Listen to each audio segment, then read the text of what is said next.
Break के बाद एक बार फिर से आप सभी दर्शकों का स्वागत है। सीएम हेमंत सोरेन ने खूंटी में अबुआ आवास योजना की शुरुआत की। सीएम के हाथों से करोड़ों की योजनाओं की सौगात दी गई। खूंटी में सीएम हेमंत सोरेन ने अबुआ आवास योजना की शुरुआत की है। खूंटी के तोरपा के एनएचपीसी मैदान में कार्यक्रम आयोजित हुआ। लाभुकों के बीच स्वीकृति पत्र का वितरण किया गया। 8000 परिवारों को अबुआ आवास की स्वीकृति पत्र मिली है।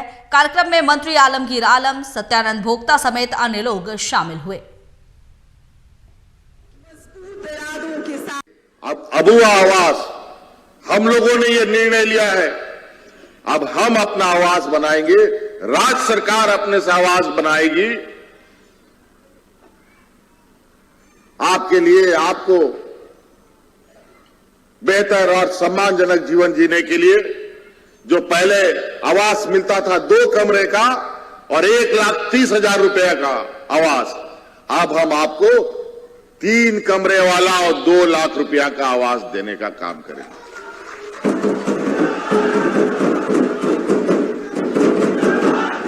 बार हमको तो जब हम लोगों ने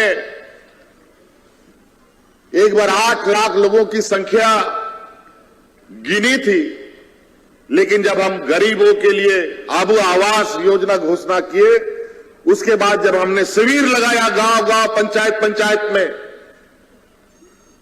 तो मैं आज हैरान रह गया कि 8 लाख से अधिक गरीब हैं इस राज्य में। पता चला कि 30 लाख आवेदन आ गया। आईआईटी आईएसएम ने एग्रीकल्चर वेस्ट से नया चीज यानी कह सकते हैं कि बायोकोल तैयार करने की नई तकनीक को इजाद किया है। बायोकोल का उपयोग प्लांटों में बड़े पैमाने पर कोल के जलने से उत्पन्न कार्बन डाइऑक्साइड को 40% तक कम करने में मदद मिलेगी। और संस्थान के केमिकल एंड इंजीनियरिंग डिपार्टमेंट में कार्यरत असिस्टेंट प्रोफेसर एजाज अहमद ने बताया कि बायोकोल तैयार करने की इस मशीन की डिजाइनिंग संस्थान में तैयार की गई है। देखिए, ये जो है एक तरह का स्क्रू पायरोलाइजर है। इसमें क्या करते हैं, जो हमारा एग्रीकल्चरल रेसिड्यू होता है, जो भूसा आपने देखा होगा बच जाता है, पराली बच जाती है, धान कटने के बाद पूरा वो बच जाता है, गेहूं कटने के बाद, या गन्ने से जब रस निकाल लेते हैं तो बच जाता है, तो उसको लोग जला देते हैं। उससे इन्वायरमेंट में पोल्यूशन भी होता है और उसमें जो एनर्जी है वेस्ट हो जाती है। तो हम क्या करते हैं, उसको लेते हैं और छोटे छोटे पैलेट बनाते हैं, इतने बड़े बड़े, और उसको हम क्या करते हैं कि इस मशीन में डालते हैं। इसमें एक स्क्रू लगा हुआ है, वो उसको धीरे धीरे आगे बढ़ाता है, और उधर हीटर लगे हुए हैं। वो हीटर जो है 500 से 600 डिग्री सेल्सियस तक काम करता है। वहाँ पे उसको क्या करता है कि उसमें से कुछ गैस बनाता है वो, और कुछ बायोकोयला। और आज कौन कौन से ऐसे मुद्दे हैं जो दिन भर छाए रह सकते हैं, इसी पर हम चर्चा करेंगे। हमारे साथ रांची से संवाददाता धनंजय मंडल जुड़ चुके हैं, जो कि बताएंगे आज कि रांची में ऐसे कौन कौन से मुद्दे हैं जो आज दिन भर छाए रहेंगे। धनंजय। देखिए प्रिया, मैं टॉप 4 खबरें बताता हूं जो झारखंड से मायने रखती है खबरें। आज देखिए, सबसे पहले जो खबरें है, कैबिनेट का आज बैठक है, मुख्यमंत्री हेमंत सोरेन की अध्यक्षता में बैठक है, और इस बैठक के मायने काफी अहम है। पहला, इस बैठक में देखिए जो निर्णय हो सकता है, जो बजट सेशन का सेशन है वो प्रस्ताव में लाया जा सकता है, जिसका 29 फरवरी तक चलेगा। 9 फरवरी से लेकर 29 फरवरी तक चलाने का जो डेट हमें सोर्सेस से जानकारी मिली, उस पर भी मोहर लग सकती है। और देखिए 13 तारीख को आंशिक आर्थिक सर्वेक्षण पेश किया जाएगा, और 15 फरवरी को झारखंड का बजट पेश किया जाएगा। ये हेमंत सोरेन का आखिरी बजट होगा इस शासन काल में, आखिरी बजट है। तो मुख्यमंत्री हेमंत सोरेन की अध्यक्षता में ये बैठक की जानी है, और इसमें डेट पे मोहर लगना बहरहाल देखने वाली बात होगी। और इसमें देखिए और अहम फैसले लगाए जा सकते हैं। 150 माध्यमिक विद्यालयों को अपग्रेड, यानी उच्च माध्यमिक विद्यालयों में अपग्रेड किया जा सकता है, जो प्रस्ताव भेजा गया है कैबिनेट को। उर्दू शिक्षकों के लिए एक अहम फैसला लिया जा सकता है, जो मुख्यमंत्री हेमंत सोरेन ने कहा था कि उसमें करीबन 7,232 पद जो है सृजित की जाएंगे, उसमें बहाली निकाली जाएगी। उसमें माध्यमिक है 1 से 5 तक के लिए 5,478 पद हैं और उच्च माध्यमिक 6 से 8 क्लास के लिए 1754 पद सृजित है। इन मुद्दों को लेकर कैबिनेट में आज प्रस्ताव लाया जा सकता है और कैबिनेट में मोहर लग सकती है, जो झारखंड सरकार के लिए एक अहम बैठक मानी जा रही है और इन तमाम चीजों को मोहर लगाने की काव्य शुरू हो जाएगी।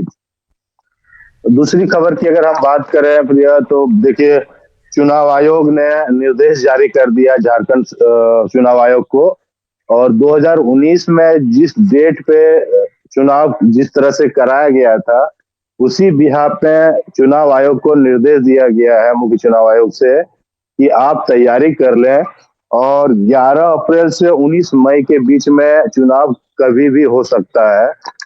जो चुनाव आयोग के पास निर्देश आए, जो सोर्सेस से जानकारी, 2019 में झारखंड में करीबन 7 चरणों में चुनाव हुए थे। 11 अप्रैल से 19 मई के बीच में जो 14 लोकसभा सीट है, उन लोकसभा सीटों पे तमाम चीजों को लेकर बैठक चुनाव आयोग करेगी और जो चुनाव आयोग मुख्य चुनाव आयोग से यहाँ रांची चुनाव आयोग को निर्देश दिया गया है उस निर्देश का फॉलो करेंगे, तैयारी के जायजा लेंगे सभी, क्योंकि अब 2024 का चुनाव जिस बहुत सामने में है, अप्रैल मई के बीच में चुनाव हो जाता है, तो 1-1.5 महीने के अंदर में आचार संहिता लगने की पूरी संभावना है। उसी मद्देनजर चुनाव आयोग ने ये तमाम तैयारी कर रही है। और अगर तीसरी खबर की अगर हम ऐसे बात की जाए तो अबुआ आवास योजना, जो आपने बताया, अबुआ आवास योजना 2027 तक 30 लाख लोगों को घर देने की सरकार की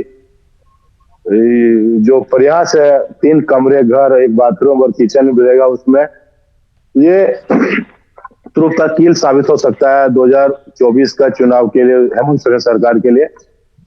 इसमें पहले सोचा गया था 8 लाख दिया जाएगा, लेकिन मुख्यमंत्री हेमंत सोरेन ने कहा कि इतने हमारे पास आवेदन आ गया कि हम उसमें सभी लोगों के लिए कोशिश करें। बहरहाल अब देखने वाली बात होगी झारखंड सरकार क्या अबुआ आवास पे कल जो शुरुआत की है वो कितना कारगर साबित होता है, कितने लोगों को मिल पाता है, देखने वाली बात होगी। इसमें राजनीतिक भी काफी सरगर्मियां तेज हो गई। सही विपक्षी पार्टी जो बीजेपी है तमाम सवाल भी खड़ा किए थे कि चुनाव के टाइम में इस तरह की योजना लाया गया और कितने लोगों को घर बन पाएगा। 6-7 महीने में झारखंड में चुनाव होना है और 6-7 महीने में कितने लोगों को घर अनुमोदित करा पाएंगे, कितने पास करा पाएंगे, वो देखने वाली बात होगी, या फिर ख्याली पुलाव जो सरकार है वो कर रही है।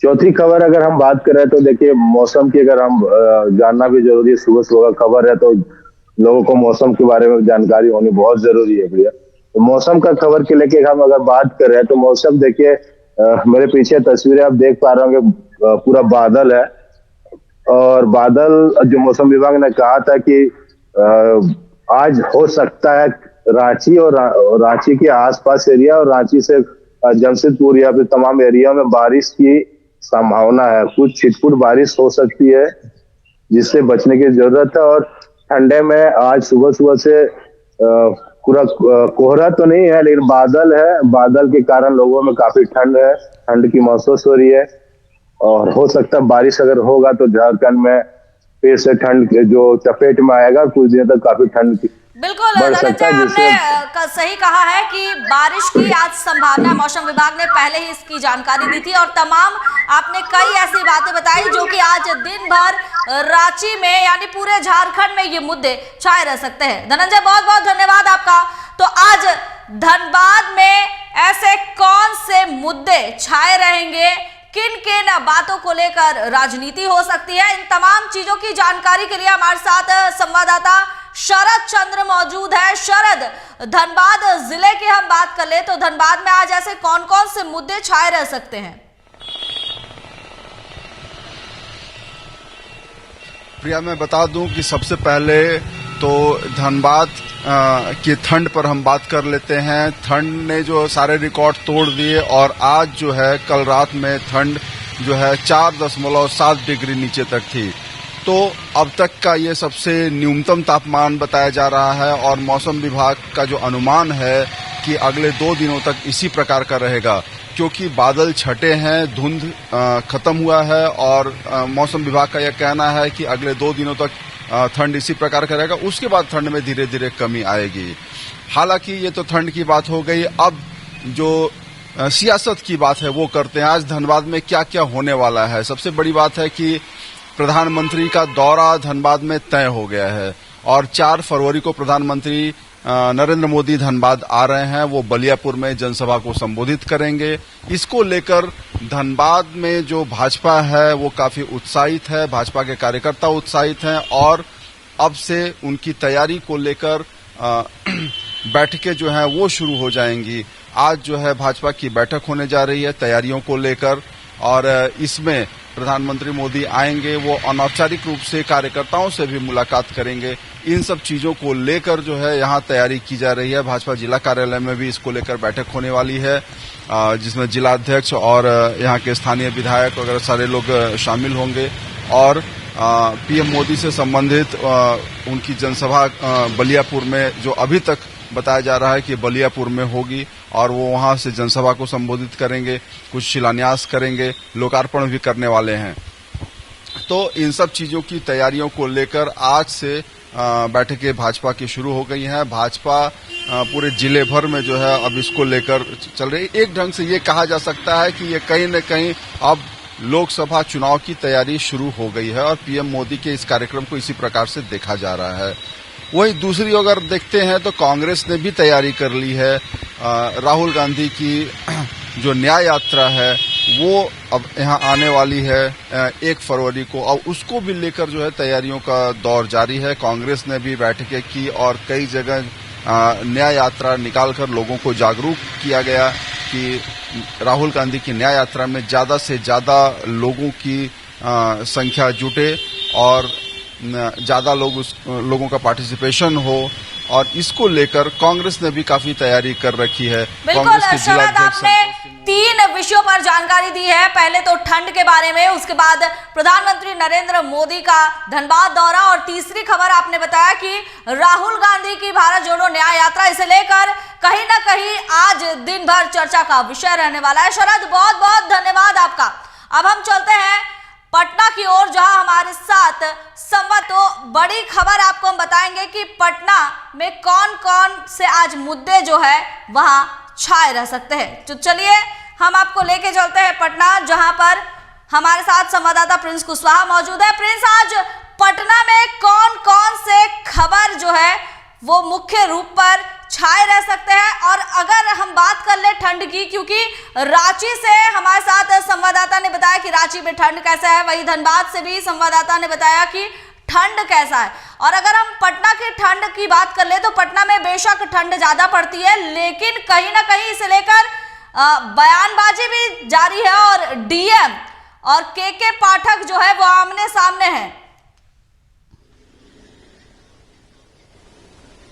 जी बिल्कुल, आज सबसे ज्यादा ज्वलंत मुद्दे होंगे। आज कर्पूरी ठाकुर की जन्म शताब्दी समारोह है जो कि आरजेडी, जेडी और बीजेपी के द्वारा आयोजित किया जा रहा है। कार्यक्रम भव्य रूप से आज जेडीयू के द्वारा जो मिलर ग्राउंड है वहां पे जो रुकने की व्यवस्था है और जो भाजपा के द्वारा बार बार दावा किया जा रहा था कि यह मेरा कार्यक्रम का स्थान है, इसे जबरदस्ती जेडीयू ने इसे कब्जा कर लिया है। लेकिन वही बात कर ले कि JDU veterinary college, Patna veterinary college है, उस ग्राउंड में जननायक कर्पूरी ठाकुर की जयंती मनाएगी और इसके साथ ही जो आरजेडी है वो भव्य रूप से अपने ही कार्यालय में कर्पूरी ठाकुर की जयंती मनाएगी और उसके साथ ही बीजेपी भी अब अपने कार्यालय में तैयारी भी की है कर्पूरी ठाकुर की जयंती मनाने को लेकर।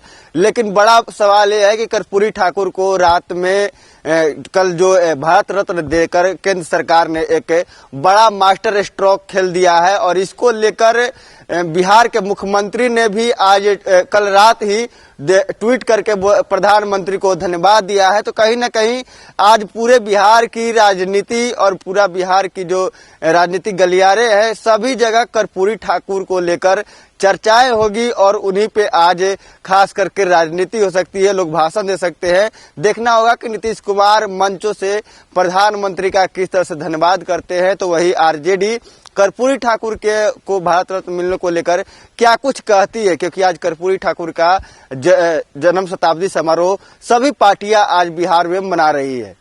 जी बी प्रिंस, और ऐसे कौन से मुद्दे हैं जो आज छाए रह सकते हैं?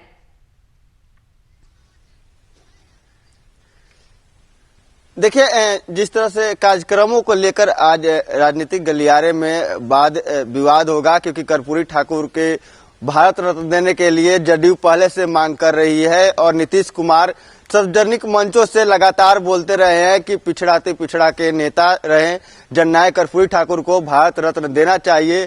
तो वही अब जो केंद्र सरकार है उन भारत रत्न दे दिया है कर्पूरी ठाकुर को, और इसको लेकर एक बड़ा ही मास्टर स्ट्रोक खेल दिया है, जो पिछड़ाते पिछड़ा वोटों को लेकर गोलबंद करने के लेकर एक बड़ा ही पहल है केंद्र सरकार के द्वारा। और कहीं ना कहीं राम मंदिर के बाद बिहार में दूसरा ये मास्टर स्ट्रोक बीजेपी के द्वारा खेला गया है, और इसके लिए सभी लोग केंद्र सरकार को धन्यवाद दे रहे हैं। तो आखिर नीतीश कुमार दो बार पोस्ट करते हैं, ट्वीट करते हैं। पहला ट्वीट में केंद्र सरकार को धन्यवाद देते हैं, तो वही वो पोस्ट डिलीट करके दूसरी पोस्ट में नीतीश कुमार प्रधानमंत्री नरेंद्र मोदी को धन्यवाद देते हैं। तो कहीं ना कहीं नरेंद्र मोदी और नीतीश कुमार को लेकर भी चर्चाएं शुरू है बिहार में कि क्या इन लोगों के बीच में सब कुछ सेटलमेंट हो गया है। क्योंकि जिस तरह से नीतीश कुमार राजभवन कल पहुंचे थे, 1 घंटा मुलाकात करते हैं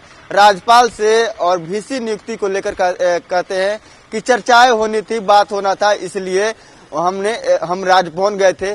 लेकिन सवाल खड़ा हो रहा है कि 1 घंटे में क्या वीसी से बात करके सिर्फ माफ कीजिएगा, राज्यपाल से बात करके सिर्फ वीसी अपॉइंटमेंट करने की बात ही हुई कि और कुछ अंदर खाने में चल रहा है। बड़ी खबर है, लेकिन आज खास करके जननायक कर्पूरी ठाकुर की जयंती जन्म शताब्दी समारोह है, उसी पे आज बिहार की राजनीति केंद्रित रहेगी। बिल्कुल प्रिंस, बहुत बहुत धन्यवाद आपका। तो आज जननायक कर्पूरी ठाकुर के जन्म शताब्दी समारोह को पटना में धूमधाम से मनाया जाएगा। हर एक पार्टी जननायक कर्पूरी ठाकुर की जन्म जयंती को लेकर काफी उत्साहित नजर आ रही है। हालांकि राजनीति होना तो तय है, लेकिन वो अलग बात है। सबसे बड़ी बात यह है कि जननायक कर्पूरी ठाकुर की जन्म जयंती को सभी पार्टियां मिलजुल कर और अच्छे से आज मनाने का निर्णय ली है। अब आइए आज नजर डाल लेते हैं आज के सुविचार पर। कभी कभी ठोकरें भी अच्छी होती है तो रास्ते की रुकावटों का पता चलता है, और दूसरा संभालने वाले हाथ किसके हैं इसका भी पता चलता है।